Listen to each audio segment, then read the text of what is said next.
alias Djeli Fato. Quand je vais au Burkina Faso, c'est comme ça qu'on m'appelle, donc ça veut dire le griot fou.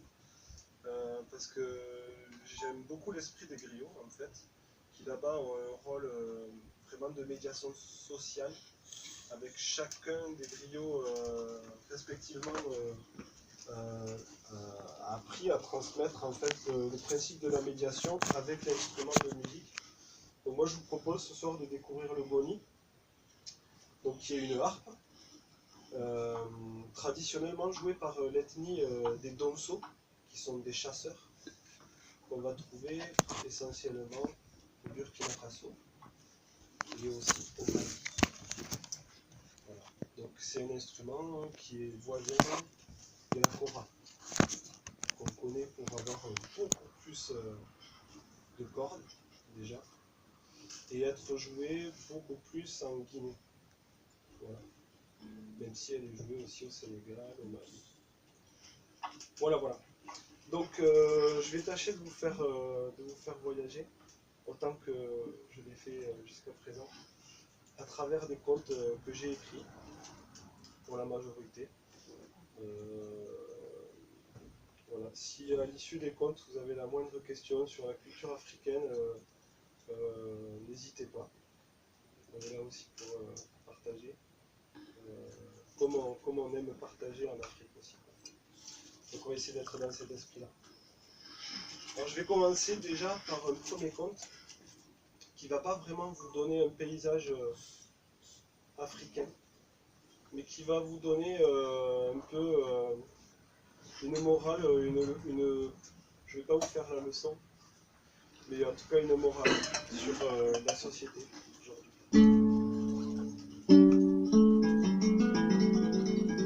Ça s'appelle le sac de vie. Imaginez que dans cette histoire, tout le monde vit dans un même sac.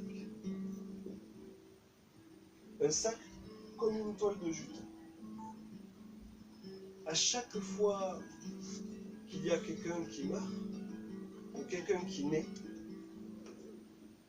tous les habitants du sac tirent un cheveu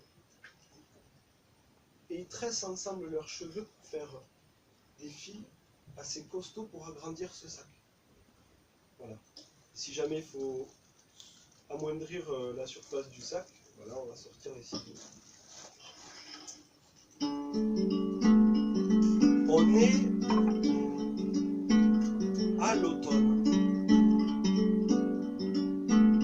Tout le monde travaille sa terre dans le sac. Les cultivateurs s'affairent et travaillent dur avec leur daba. C'est notre sarclé, notre binette. Eux, ils ont une daba pour travailler le sol. Et alors, chacun y va.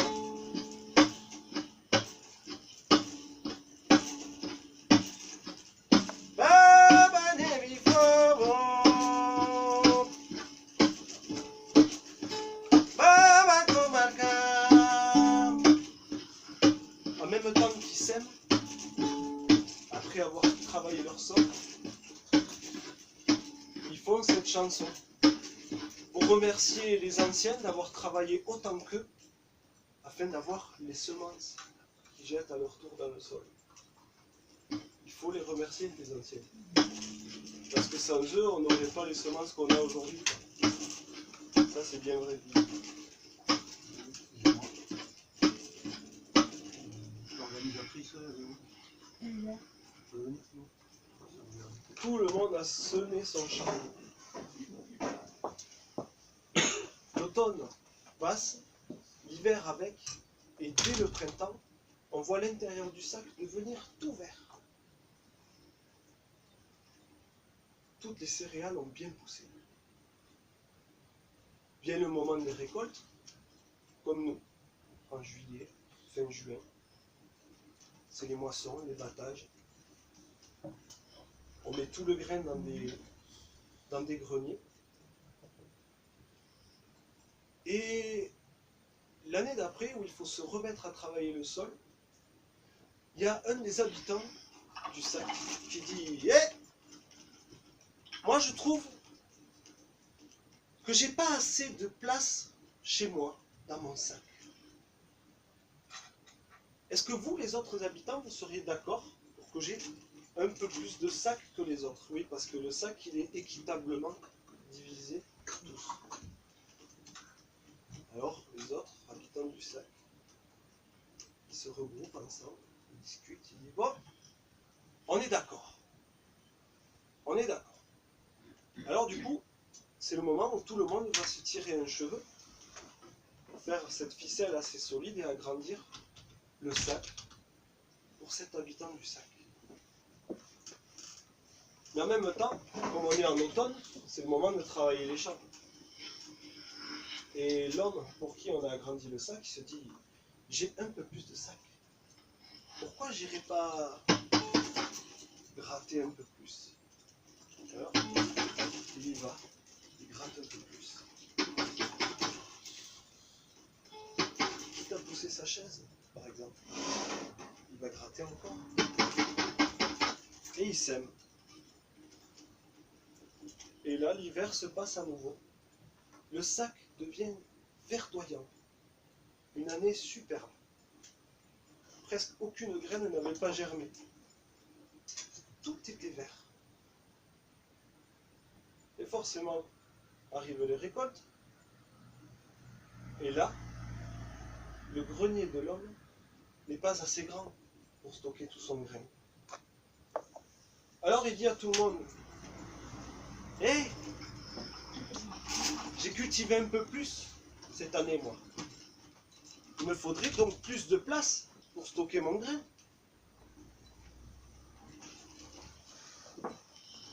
Est-ce que vous pourriez me faire de la place? » Comment dire non? Mais tous les villageois se rassemblent quand même pour en palabrer, pour en discuter. Et là, d'accord, on va t'agrandir le sac. Au moins tu pourras stocker ton grain, c'est vrai, nous on n'aimerait pas perdre notre grain. Ils tirent tous un cheveu à nouveau. Ils font la ficelle assez solide pour agrandir son grenier. Une partie du sac.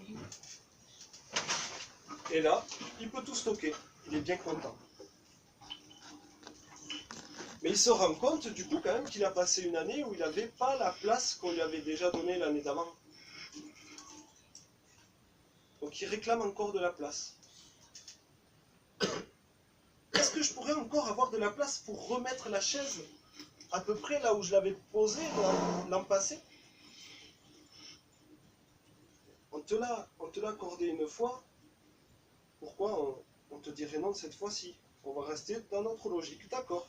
Tout le monde se retire encore un cheveu. Et on agrandit à nouveau le sac. Et le cultivateur, l'année d'après, il va repousser pour à nouveau cultiver là où il y avait sa chaise. Et ainsi de suite. Imaginez qu'un jour, le sac était très très grand. Mais chaque fois pour le même homme. Et il en est arrivé un moment où il a fallu qu'il utilise un outil un peu plus solide pour travailler son champ. Un peu plus gros aussi, pour pouvoir travailler plus profondément sa terre. Alors il s'affaire, après être allé chez le forgeron, il a fabriqué une pioche. Plutôt qu'une daba, plutôt qu'un sarclé, une épinette, il y va à coups de pioche. C'est parti. De plus en plus fort, mais aussi de plus en plus vite, et sans trop réfléchir, il faut qu'il travaille tous ses champs. Parce qu'au lieu d'en avoir un, c'est plusieurs carreaux de champs qu'il avait, comme les tomates qu'on voit par terre. Alors qu'à la base, chacun en a qu'une. Lui, il en a plusieurs. Et là, on entend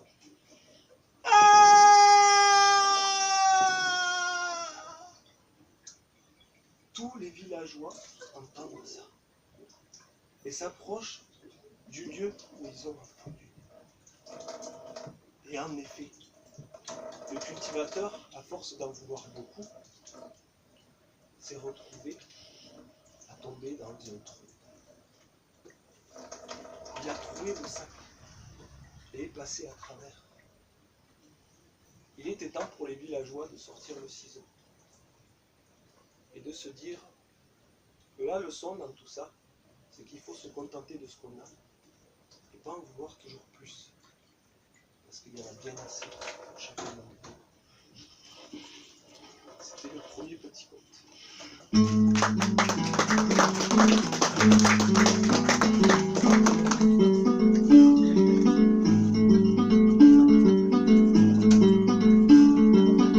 Donc je vais vous faire la chanson des cultivateurs, les enfants au Burkina, dans certaines ethnies, pas toutes, chantent cette chanson. Là c'est l'ethnie Dioula.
Je vais continuer avec le deuxième conte, merci,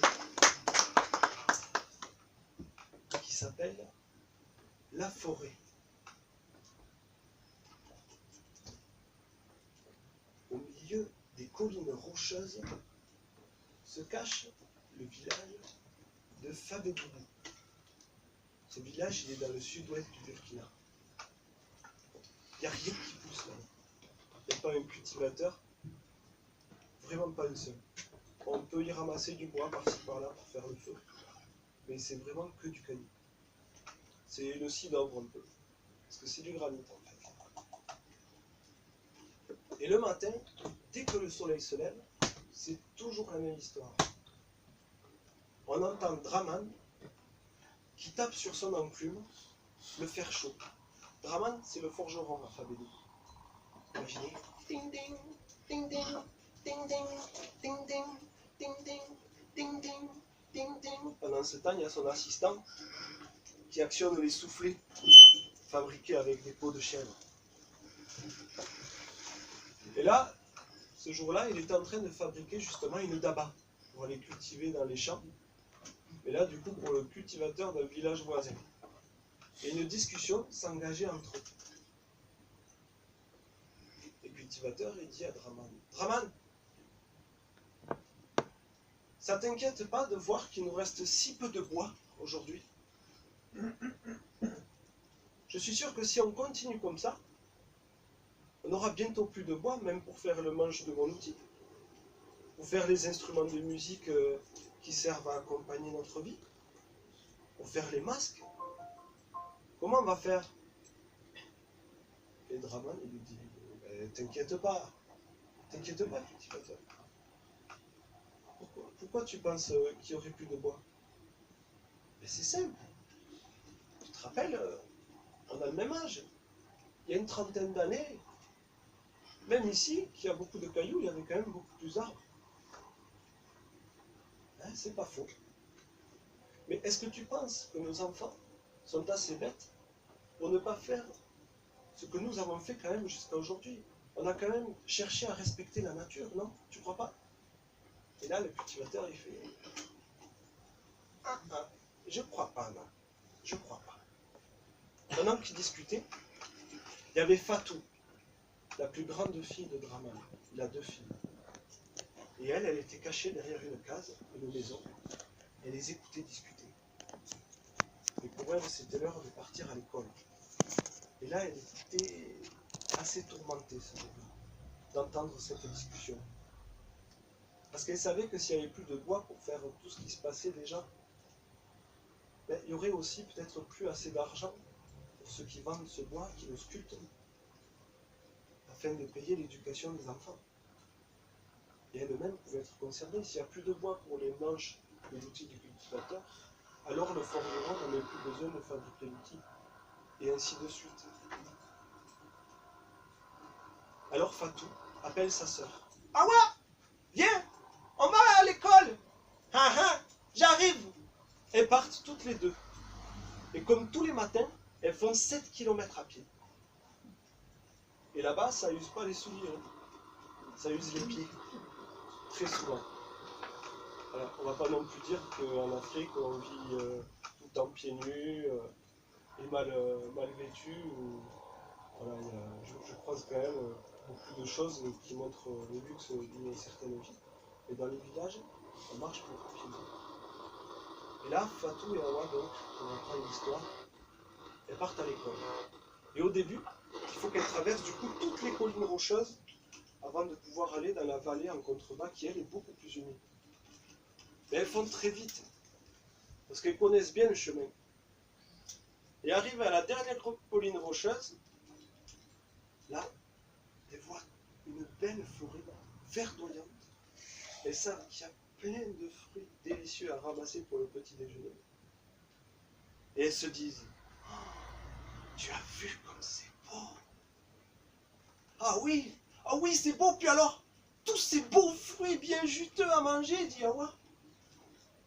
Et là, on entend une bestiole pas très haut qui explose de rire.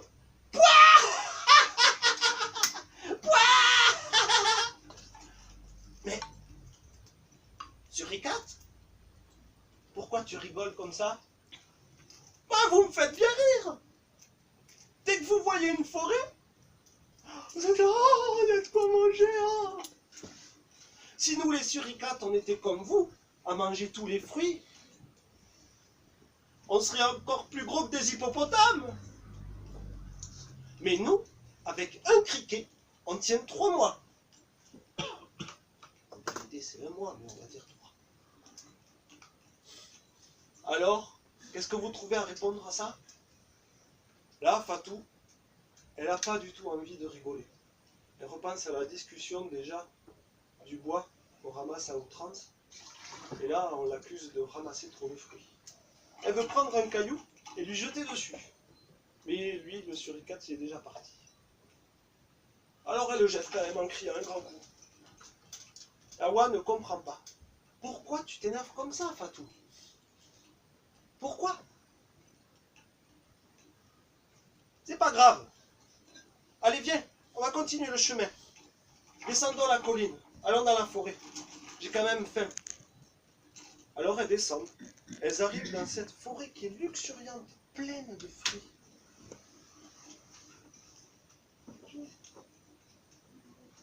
Et elles en ramassent à tout va.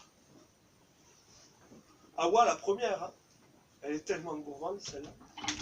Elle se jette sur tous les fruits. Elle en croque à peine à la moitié. Si vous voulez, je peux vous mettre un tissu par terre. Il y a de la place. Hein? Je vous laisse vous l'étaler. Donc je vous disais, Awa, la première, elle commence à ramasser des fruits de partout. Elle les mange à moitié et les jette par terre. Fatou, elle laisse retomber sa colère de l'histoire avec le suricate et elle finit par imiter sa sœur. Parce que, comme elle disait tout à l'heure, elle a quand même bien fait. Alors elle ramasse, et puis elle les croque à peine, et hop, elle les rejette. jusqu'au moment où un vieux arrive. Aïe, aïe, aïe, aïe, aïe, aïe, aïe, aïe. Mais qui c'est qui vous a appris à manger comme ça? La moitié des fruits. On vous a jamais parlé du gaspillage. Si tout le monde fait comme vous là, hein? Comment on va faire pour manger des fruits? C'est pas possible. Pensez qu'à manger là, tous les jours là, à tout va. Je vous vois là, tous les matins. Et là, tu n'as pas pu me retenir, hein? Attention, hein? Si vous continuez comme ça, hein? Moi je vais vous chicoter là, hein? Alors, les filles, elles trouvent rien à dire. Elles observent le vieux qui ramasse une mangue à moitié mangée.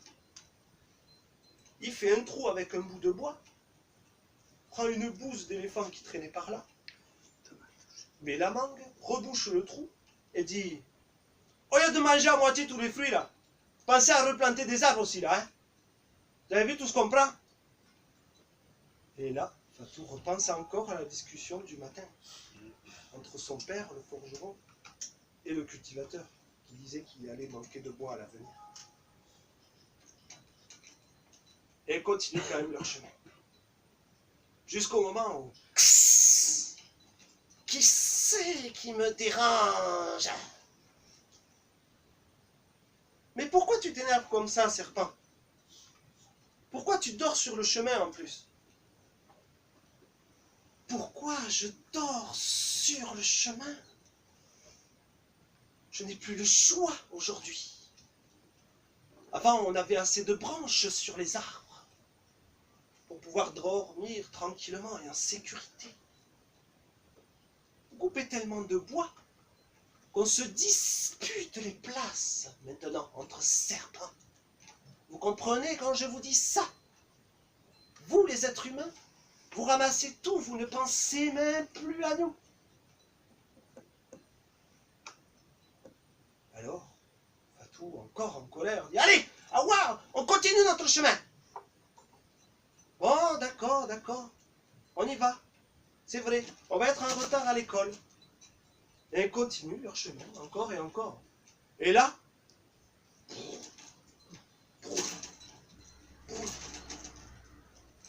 le sol vibre de partout. Awa et Fatou entendent des craquements, des branches qui se cassent dans tous les sens. Awa, elle prend peur. Elle demande à sa sœur qu'est-ce qui se passe. Elle a peur.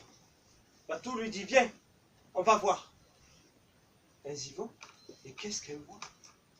Un énorme phacochère. Il puait. Il puait, ce phacochère. Mais il faisait peur aussi. Il avait l'air très grognon comme ça quand il retournait sa terre. Et puis, de temps en temps, il se roulait dedans pour évacuer les poux qui sont sur sa peau. Et Fatou ose lui parler au Faco. Hé, hey, Faco, qu'est-ce que tu fais là? Pourquoi tu fais des trous? Pourquoi tu casses les racines des arbres comme ça? Tu vas tuer les arbres. Et commence à vouloir raisonner, à se dire: il faut les sauver ces arbres, c'est vrai. Mais le phacochère il dit: mais allons donc, si j'étais pas là, il n'y aurait pas d'arbres. Mais pourquoi tu dis ça, Faco? Je comprends pas. Ben, faut bien quelqu'un pour travailler la terre dans la forêt. Ben oui, regardez, moi je travaille. J'essaye de préserver la forêt. Mais vous faites quoi?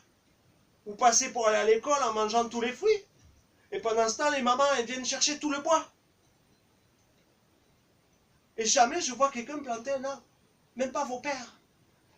Eux, ils sont en train de fabriquer des outils. Ou autre chose encore. Et là, le Faco dit: regardez. Oh, serpent, viens m'aider.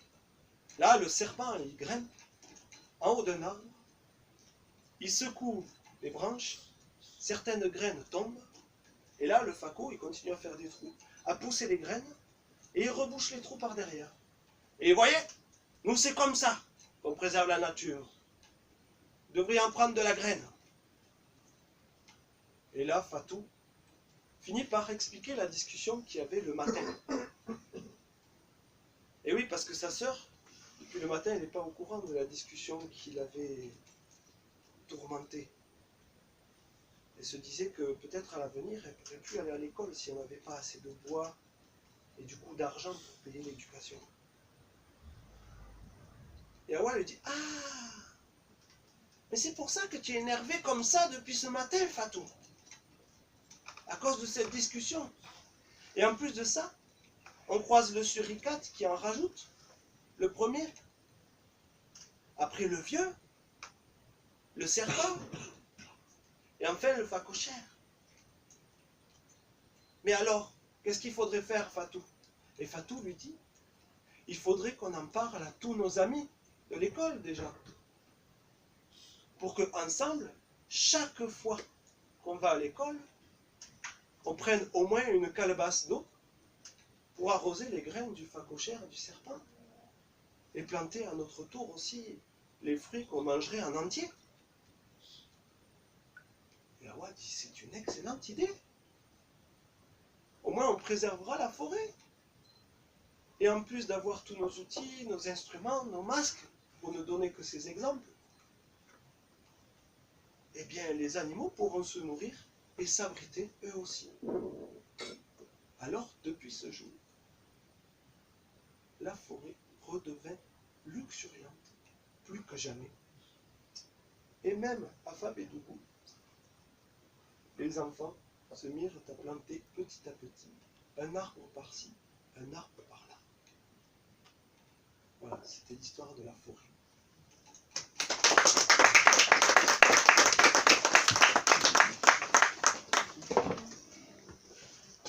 Je veux prendre un chocolat.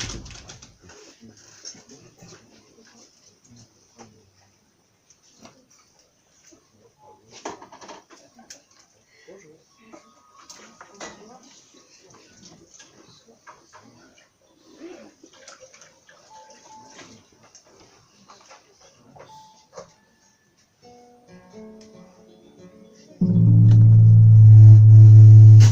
Excusez-moi. Pardon.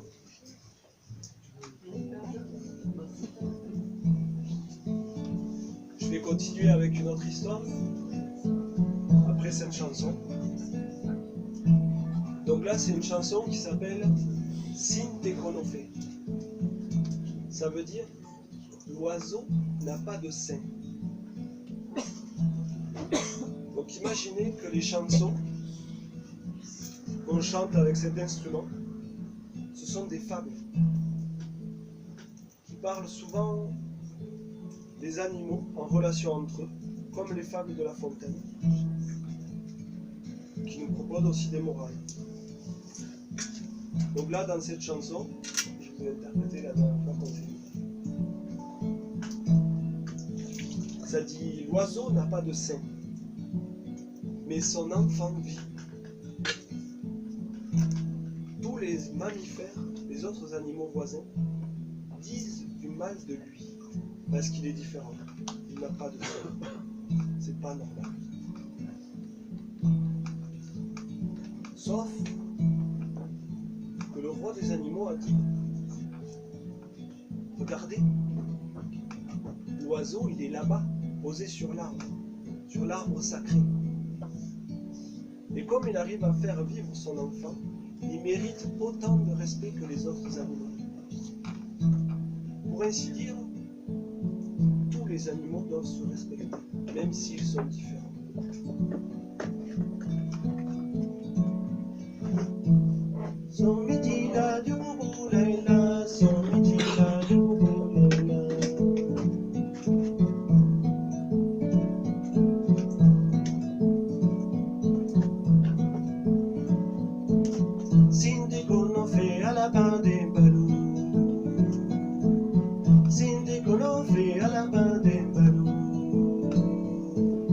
Sin te conoce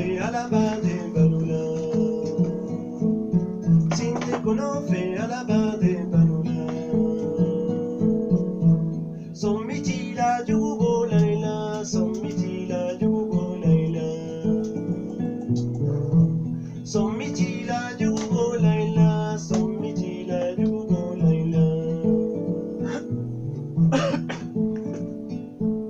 Sinte con no fe a la bande balou. Sinte con no fe a la bande balou. Sinte con no fe a la bande balola. Sinte con no fe a la bande balola. Son miti la du go laila, son miti la du go laila. Son miti la du go laila, son miti la du go laila.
continuer avec un conte qui s'appelle Issa et le baobab.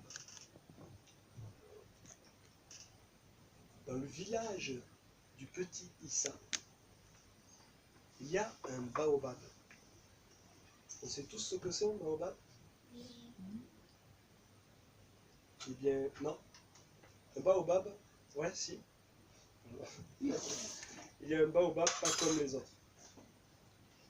Chaque fois qu'Issa, il y va avec sa maman, il colle une oreille contre le tronc de l'arbre. Parce que il entend plein de bruits différents à chaque fois. Il entend d'abord le bourdonnement des abeilles.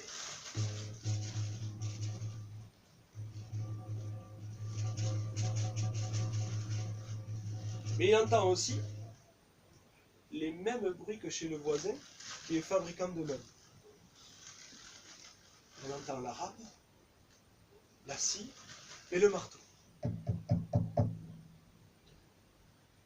Et là, Issa, il a beau chaque fois coller son oreille et entendre tous ces bruits, il ne sait pas ce que c'est. Et il finit par demander à sa maman. Maman, d'où ça vient ces bruits? Ah, sois patient, tu comprendras un jour. Okay. Et là, sa maman, elle part chercher de l'eau au marigot. C'est comme ça qu'on appelle la rivière. Issa, lui, il se retrouve tout seul à côté de l'énorme baobab et il veut en savoir plus.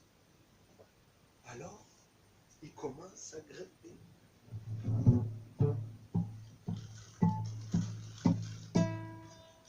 Et il se retrouve nez à nez en face d'un énorme lézard.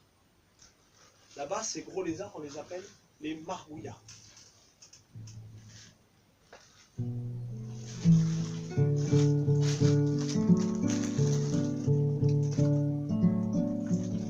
Margouilla, tu te balades sur le tronc du baobab.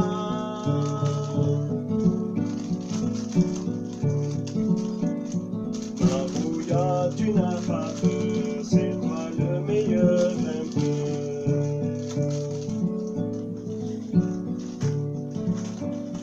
Margouilla, tu te balades sur le tronc du baobab.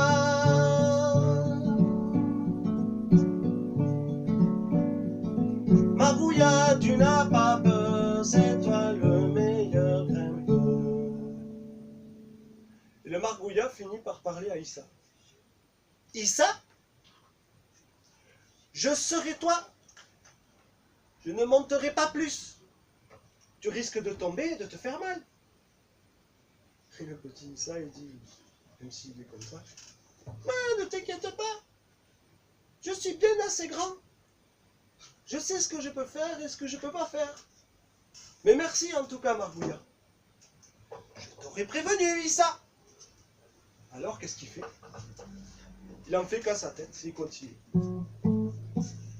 Son ascension. Et il se retrouve nez à bec en face d'un oiseau tisserand.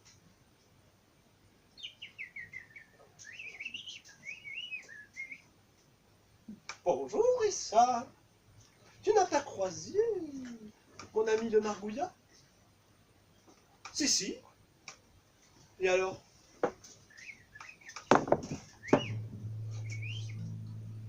Tu devrais l'écouter, parce que je suis d'accord avec lui. Si tu continues à grimper, tu vas tomber et te faire mal. Merci, merci oiseau tisserand, mais ne t'inquiète pas. Même si je suis tout petit, je suis assez grand pour savoir ce que je peux faire et ce que je ne peux pas faire. Je t'aurais prévenu. Comme tu veux. Alors il continue.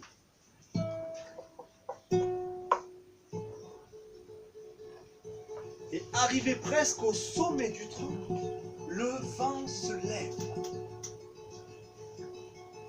Les branches sont secouées de gauche à droite. Je vais la boire là. Et dans la foulée, les abeilles sortent de l'arbre. forment tout ensemble un nuage qui danse au-dessus du baobab.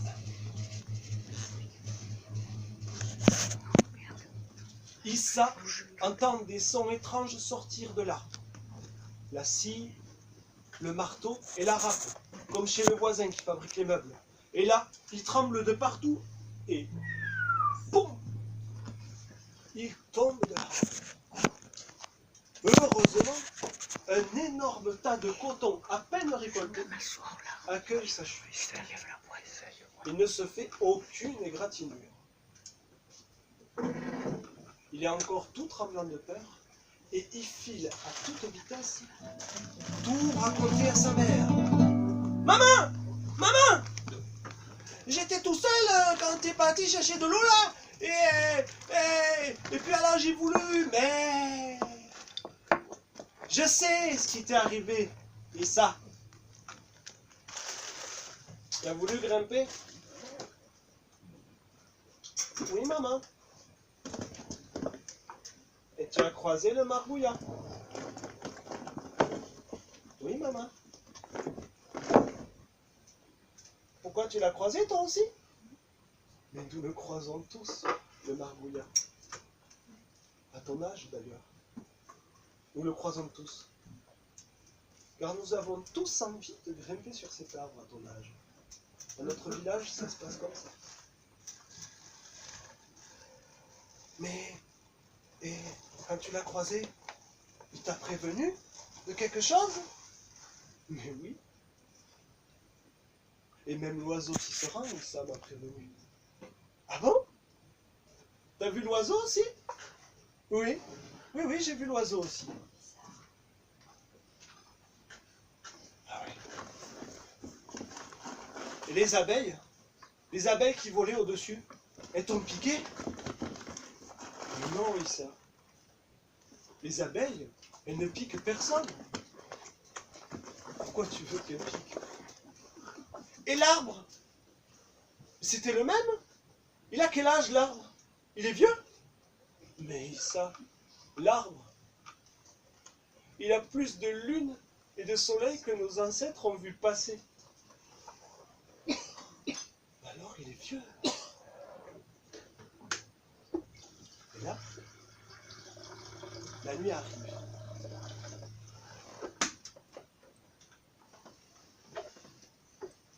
La nuit passe, le soleil se lève, et tous les anciens du village passent dans les cours de toutes les maisons pour annoncer l'arrivée de la grande fête de la lune blanche d'hiver. On est en janvier. Les saisons sont les mêmes. Au Burkina. Donc tous les anciens passent et ils annoncent cette grande fête qui va se passer le soir. Pendant ce temps, tous les enfants se rassemblent pour jouer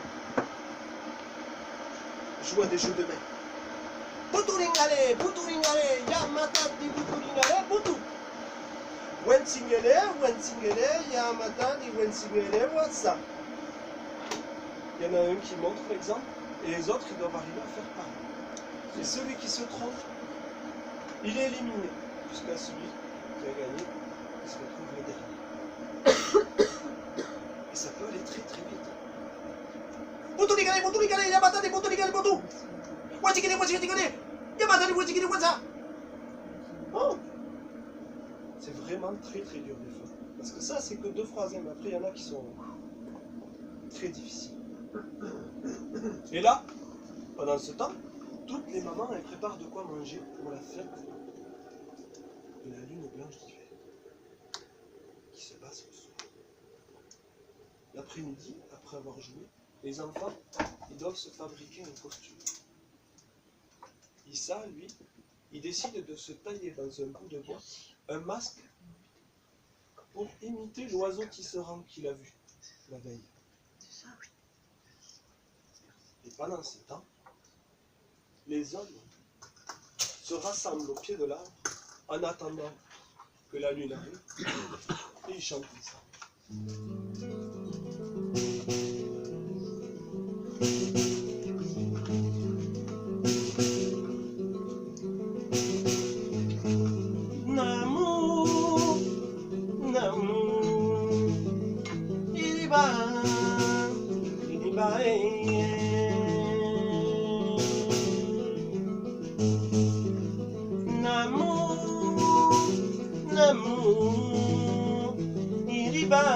Iriba, beni koromani.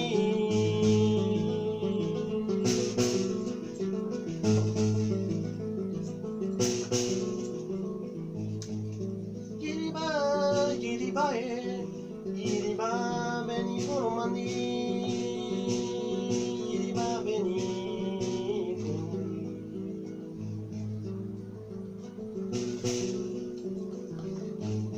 Musubika sikana iribe, iriba,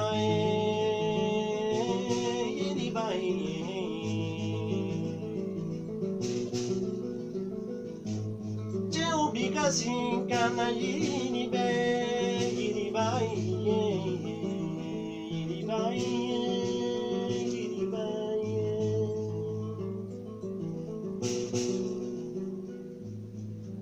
Konobikasi kana iribe, iriba.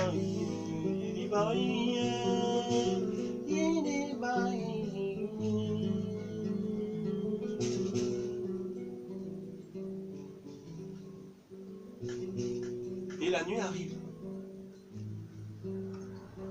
Une pleine lune blanche apparaît derrière une colline. Tout le monde s'émerveille devant elle. Oh, la lune blanche d'hiver, regardez! Et là, le vent se lève.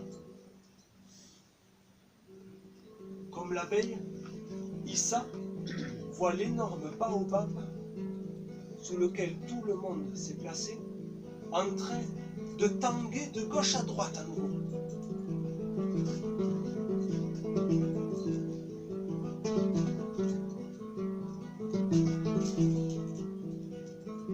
Et les abeilles sortent toutes de là.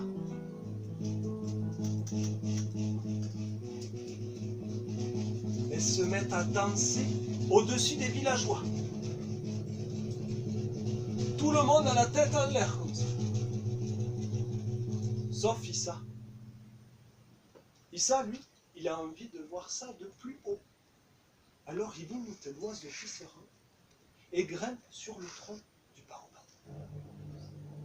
Arrivé au sommet, il s'aperçoit que le vent fait siffler une branche trouée.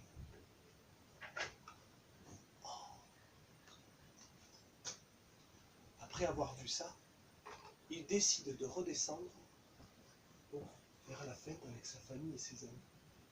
Mais à peine il a fini de descendre, que la branche se casse suite à un gros coup de vent. Et elle tombe juste à côté de lui. Il ramasse la branche et essaye d'imiter le vent en soufflant sur le tronc.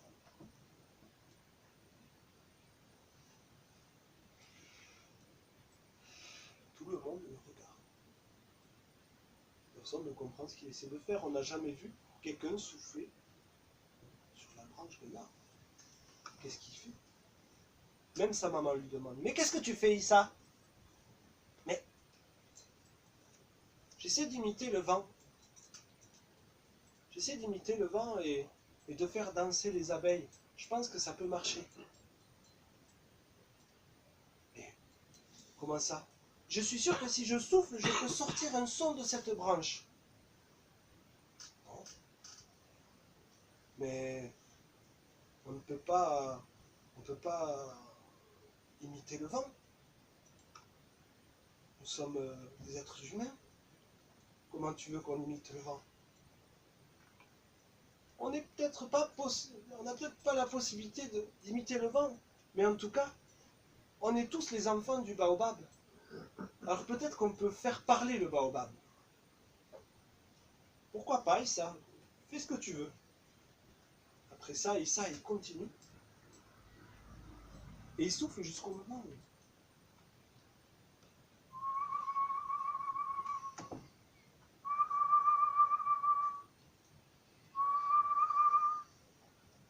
il sort un joli son de la branche trouée.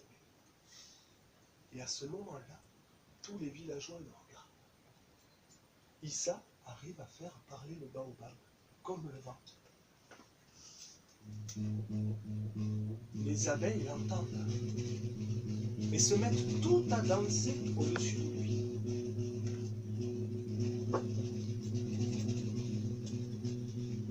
Depuis ce jour, on parle de l'enfant qui fait chanter les arbres et danser les abeilles.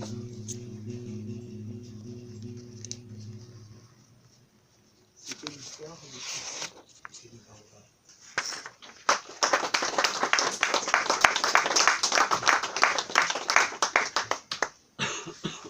Alors en fait, ce conte, il a pour but de vous donner à travers l'imaginaire que je vous ai proposé aussi dans ce conte avec les animaux qui parlent, un exemple de comment on a pu peut-être découvrir la flûte. Parce que moi, arrivé là-bas, j'ai appris à jouer par exemple du gonu, j'ai appris aussi à jouer du balafon. Après, je connais les percussions, après je ne viens pas vous parler de moi, mais pour vous parler de tout un tas d'instruments où il a fallu quand même passer par certaines étapes de découverte pour savoir comment reproduire un son qu'on a déjà entendu. Voilà. Donc ça c'est un exemple imaginaire. Voilà. Comment on a pu peut-être découvrir la flûte.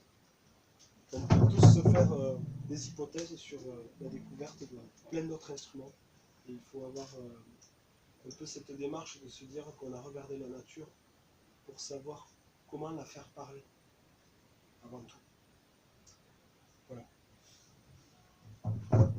Et je vais continuer avec un autre morceau qui s'appelle Ginamuso.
l'histoire d'un serpent.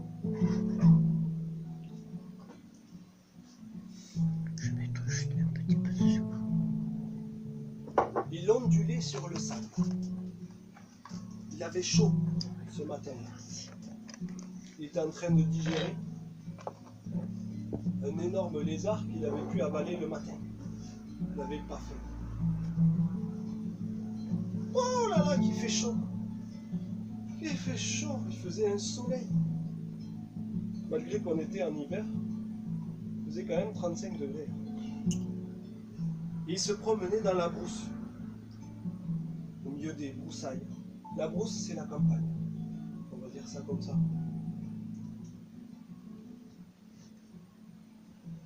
Et là, à un moment, il s'arrête et il se dit: pourquoi je n'aurais pas des pattes? C'est vrai. Pourquoi on m'a fait 100 pattes? J'aimerais bien avoir des pattes. Alors, il continue à ramper un peu. Jusqu'au moment où, perché sur un arbre, il voit un petit oiseau. Et l'oiseau, lui, il reste perché, il le regarde de loin, déjà effrayé. Et le serpent lui dit: ah, n'aie pas peur, j'ai bien mangé ce matin. Par contre, est-ce que je pourrais te demander un service? Dis toujours, serpent, qu'est-ce que tu veux? Tu vois, moi, je suis né sans pattes, comme tous les autres serpents, tu me diras, mais j'aimerais bien avoir des pattes. Est-ce que tu pourrais me donner tes pattes? Mais le serpent, il ne sait pas qu'un oiseau, il a besoin de ses pattes. L'oiseau rigole.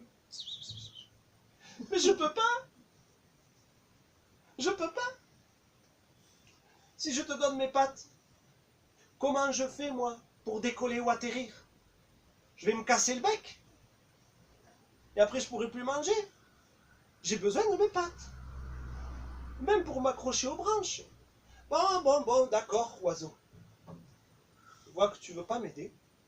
Alors, je continue mon chemin. Le serpent continue son chemin.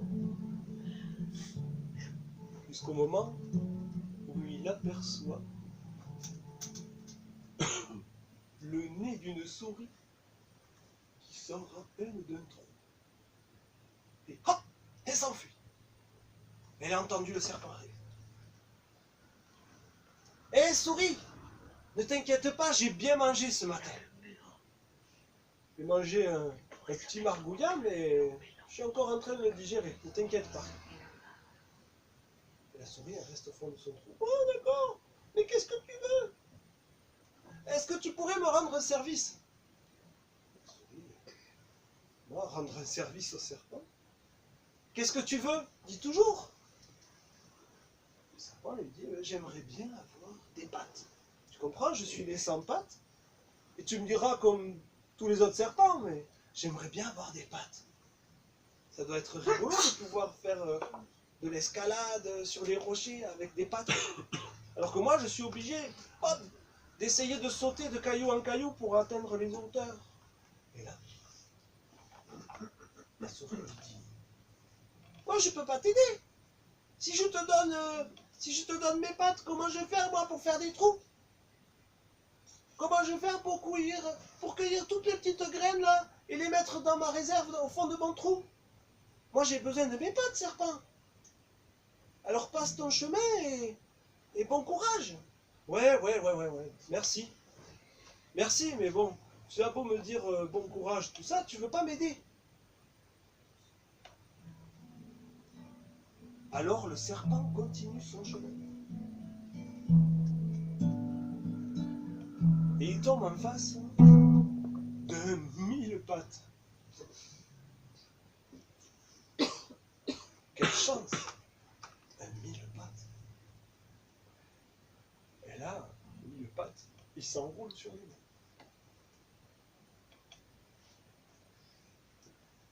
Et comme s'il était un caillou.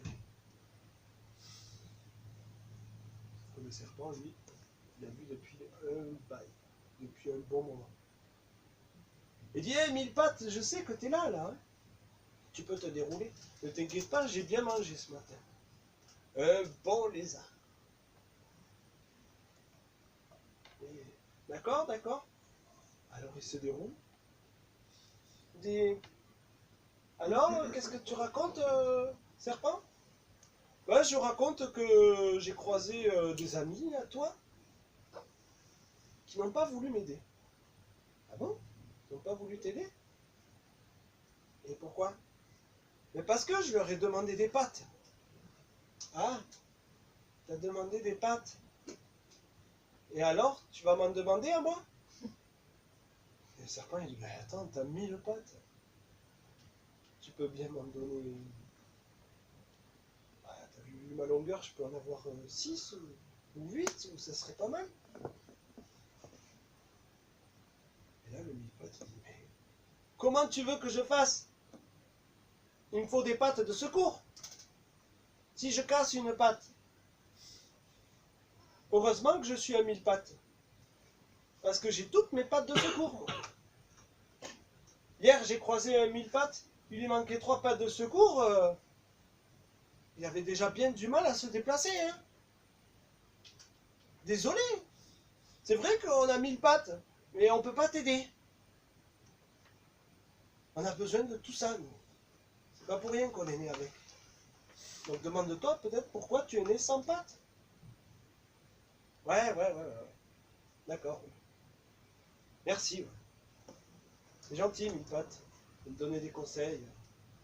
Mais je vois que tu fais comme tes amis, tu veux pas m'aider. Là, le serpent, il est désespéré. Personne ne veut m'aider. Il beau demander, même à un 1000 pattes, il a réussi à me trouver une excuse assez valable.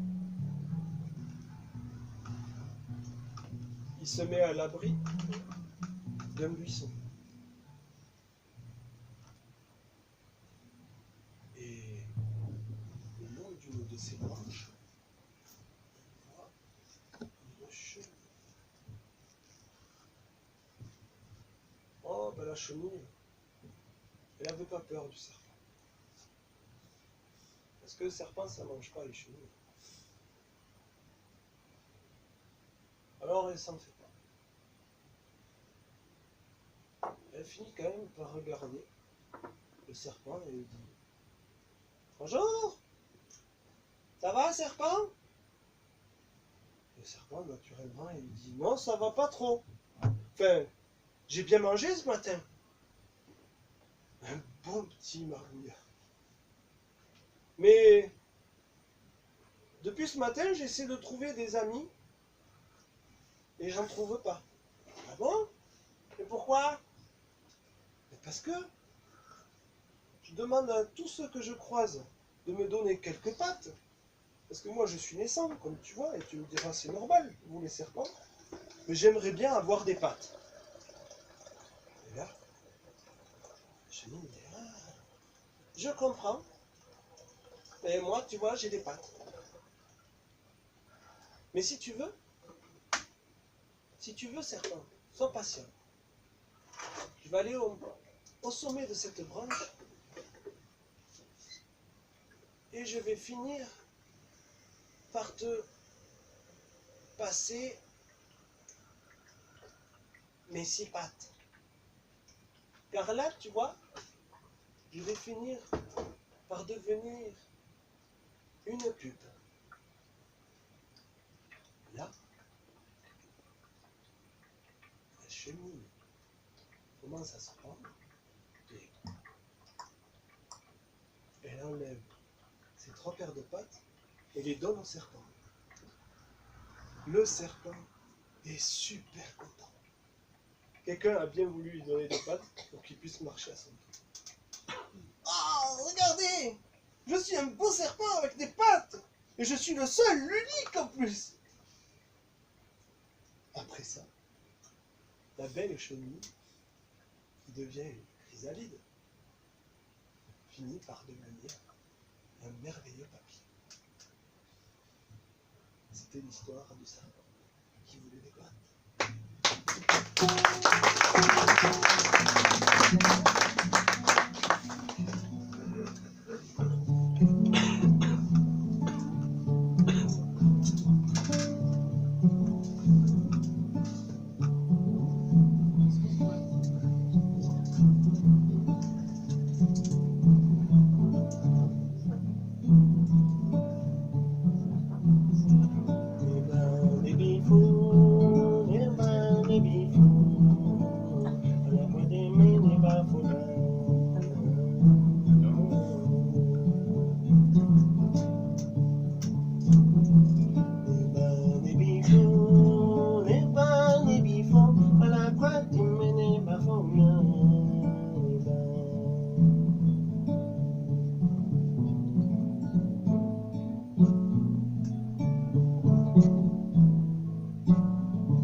Je vais vous raconter l'histoire de Son Sannim, le lièvre.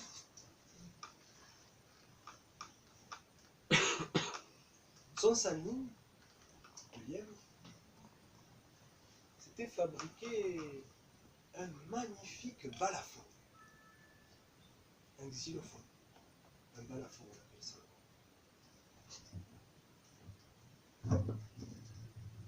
Et il savait que pas très loin de chez lui, dans la forêt voisine,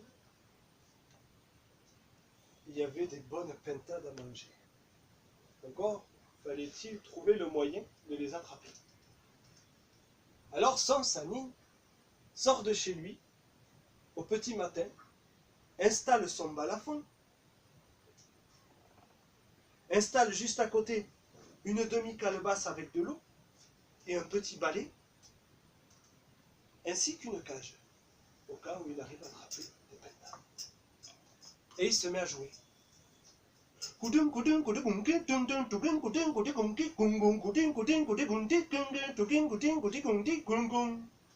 Eh oh! Pintade de la clairière! Pintade de la clairière! Venez jouer! Allez! Tendez, tendez! Mieux vaut le jeu que la dispute! Oh, les pintades! Ça joue, ça joue! Oh!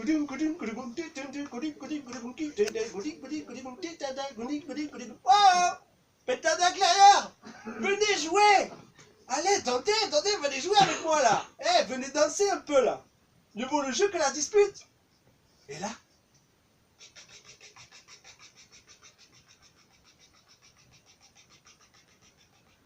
toutes les pentades arrivent.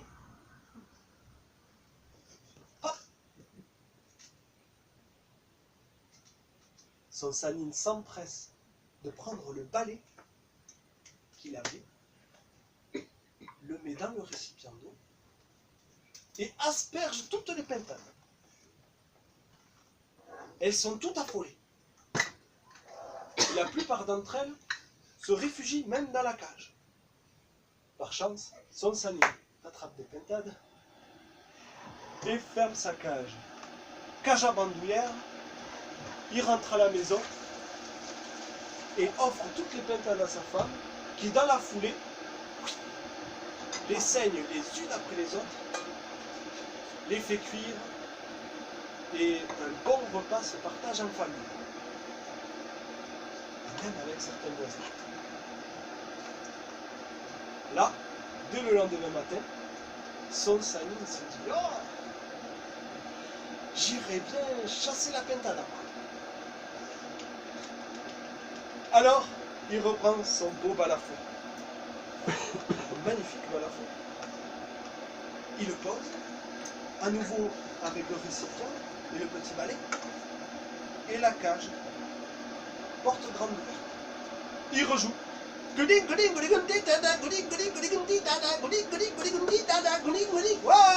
Pentade de la Clairière, venez jouer, allez, et où le jeu que la dispute, donnez les pentades.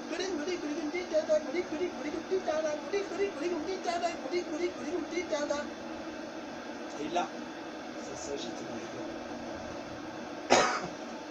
Toutes les pentades arrivent. À nouveau, son Sanine prend son balai, le trempe dans la demi-paire de la souris et asperge toutes les pentades.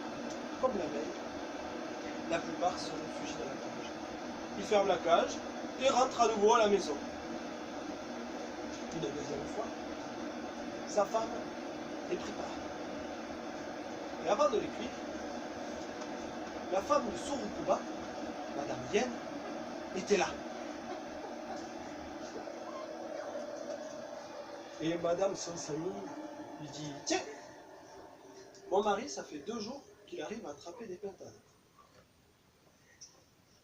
Si tu veux, je vais t'en donner quelques-unes. Au moins, tu pourras partager un bon repas chez toi. » Madame Surukuba, Madame Yen, dit merci. Elle prend 2 pentades et les amène à la maison. À peine rentré dans la maison,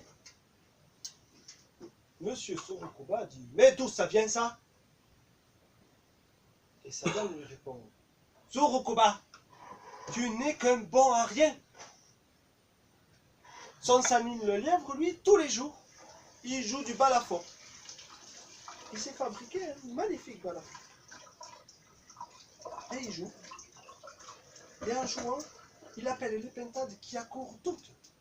Et il ramène de quoi manger pour tout le monde. Et toi, pendant ce temps, qu'est-ce que tu fais, Surukuba? Qu'est-ce que tu fais? Tu fais rien. Tu dis, oh, c'est dur de trouver de l'argent, on n'arrive pas à manger parce qu'il n'y a pas de travail. On n'a pas besoin forcément de travailler. Je te le dis, son Sanine, il joue du balafon. Surukuba s'énerve. Et il part dans un coin de la cour, avec 3 bouts de bois. Il tente de se fabriquer un balafon, avec 3 bouts de bois. Et dès le lendemain matin, il essaie de faire la même chose que son Sanine. Il prend son tout rikiki balafon, qu'il pose par terre, avec une demi-calebasse, pleine d'eau, un beau balai, tout neuf, et une cage où même une souris ne passerait pas à travers. Et là, il se met à jouer.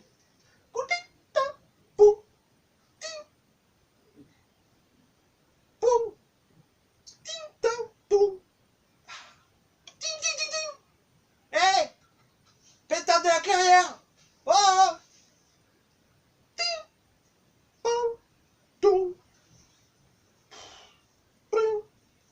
Il jette les baguettes et il finit par les appeler à nouveau.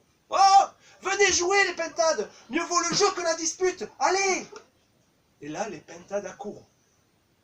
Même s'ils n'ont pas fabriqué un beau balafon qui joue vraiment très mal, elles arrivent. Et là, il les voit arriver. Ah. Qu'est-ce qu'il leur dit? Il leur dit: bonjour les pintades, ça va? Les pintades, ça va. Vous voyez ce balai? Eh bien, je vais le tremper dans l'eau et vous en asperger.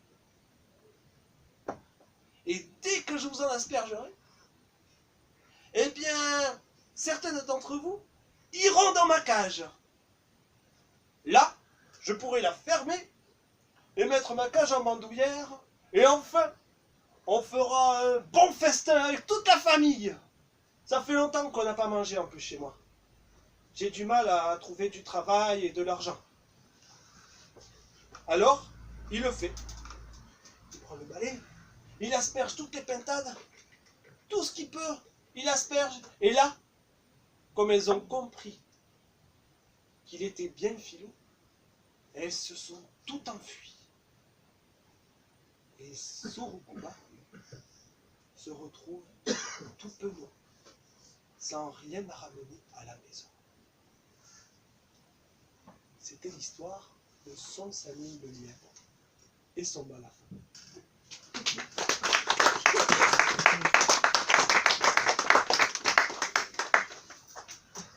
Ben voilà. Moi, je vous ai raconté la dernière histoire pour ce soir. J'espère que ça vous a plu. Voilà. Merci.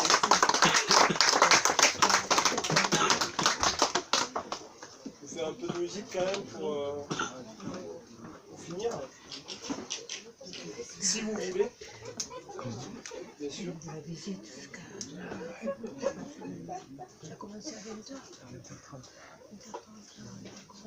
Je n'ai pas osé entrer. Oui, j'ai pas vu. Mais ouais, parce que je voulais pas... Je vais la famille.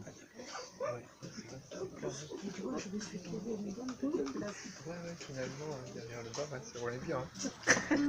Sauf que bon, j'ai un peu l'écran, mais bon.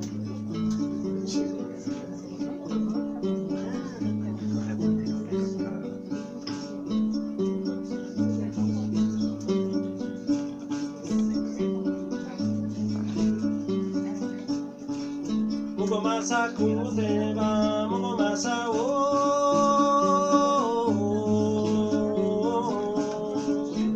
Masa kuteba, masa o.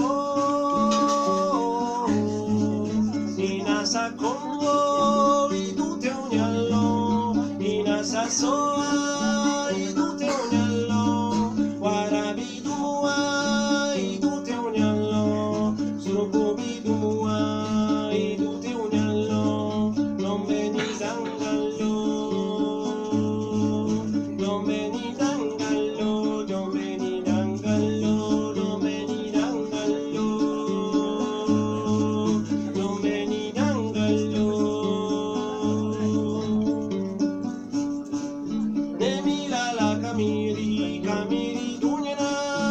Sama dunyane la banko nyuma nyote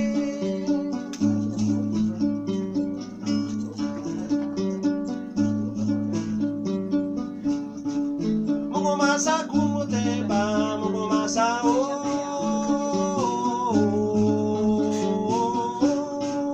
Mungu masa kumuteba Mungu masa o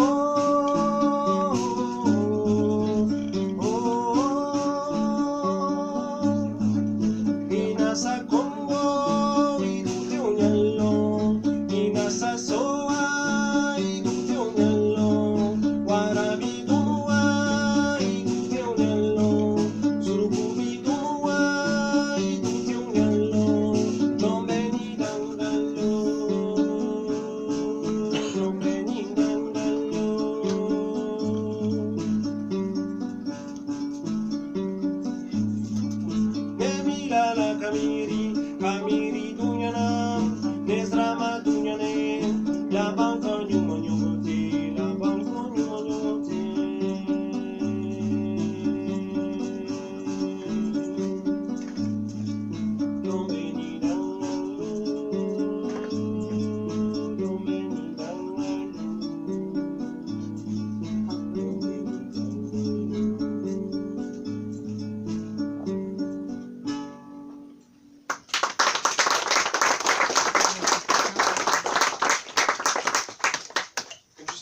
c'est un chant qui parle encore des animaux et qui dit que la vie elle est faite de plein de rêves et que les rêves, des fois, il faut que ça reste des rêves.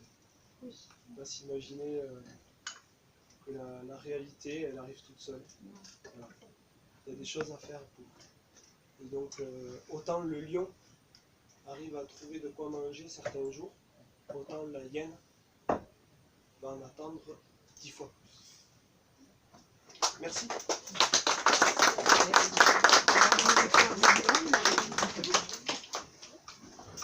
Faut pas refuser d'être des hyènes, des fois.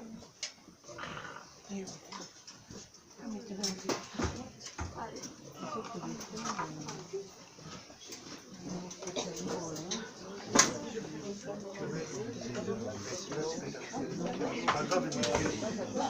coup, juste je finis par vous dire pour la participation de ce soir, je ne sais pas si ça a été précisé.